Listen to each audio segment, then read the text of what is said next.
Ngayong araw nga pala ay reunion ng pamilya ni Naga. Kaya naman nagluto sila ng puchero dahil sila ang assign sa pagluluto ng putahing ito. Napakasarap nga at nakakatakam na, 'di ba? Ito namang kapatid ni Ga ay sumuray na ng sumuray, laging bar sa daan. Alam nang nagmamadali na nga at maiiwanan na ng sundo. Tingnan niyo't may pagkakapi pa, animoy walang nag-iintay na sasakyan. Pagkatapos nga pala nila magluto, naggayak na din pala ng susuotin si Ga para naman dalhin sa resort kung saan gaganapin ang reunion nila. Sus ko, tingnan nyo, daig pang wala nag-iintay kong kumilos. Kaya naman nagmamadali na nga siya dyan dahil nasa labas na nga pala yung sasakyan naming kotse. Hindi na nga pala ilog yung iniliguan namin ngayon dahil naka-swimming pool kami ngayon. Sa pag-i-style nga palang iyan ni Ga, ay paalis na nga pala kami at papunta sa sasakyan. Sobrang tagal nga pala namin nakatayo sa sasakyan dahil iniisip pa ng driver kung saan isisiksik ang katawan ni Ga. Ayan, nakaupo na nga pala ng matiwasay si Ga at biyahe na kami papunta sa resort. Dumating na nga pala kami dito sa resort at wala pang katao-tao. Hinahanap nga pala ni Ga kung nasa saan na si Lips at si call center. Pagtingin nga pala niya ay nandito na agad ang dalawa sa resort na una pa sa Katapang Family Reunion.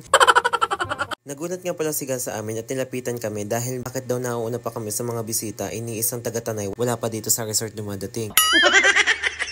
At malapit na nga pala mag-umpisa ang program at malapit na din dumating ang mga bisita galing Tanay. Napakadami nga pala ang pa-premiere dito at mga pag-giveaway. Dumating na nga pala ang isang jeep na punong-puno ng mga taga-Tanay. Nagulat ako dahil ganito pala kadami ang angka ng Katapang Family at sabi ko nga kay Ga, ma-OOP ako dahil sobrang dami nila. Sus ko, sinong kausapin ko dito? Si call center, isawang-sawa na nga ako kay call center. Masaya nga pala kami nagkukwentuhan ni call center at ni Ga dito sa isang lamesa. Nang bigla naman dumating ang kapatid ni Ga na may dalang mainom namin para mamaya. May okasyon man o wala din sa Batangas nakagawian na ang pagbarik lalo na't may ganitong kasiyahan. Bumili na nga rin pala kami ng 5 kilong mani para maging pulutan mamaya sa aming barikan. Pagkatapos nga pala namin magkwentuhan ay nagkayakaga naman kami mag-swimming gamit ng airbed na ito ay pinalutang namin sa tubig at nagpupumilit nga pala si Ga umakyat sa taas hindi naman siya kaya.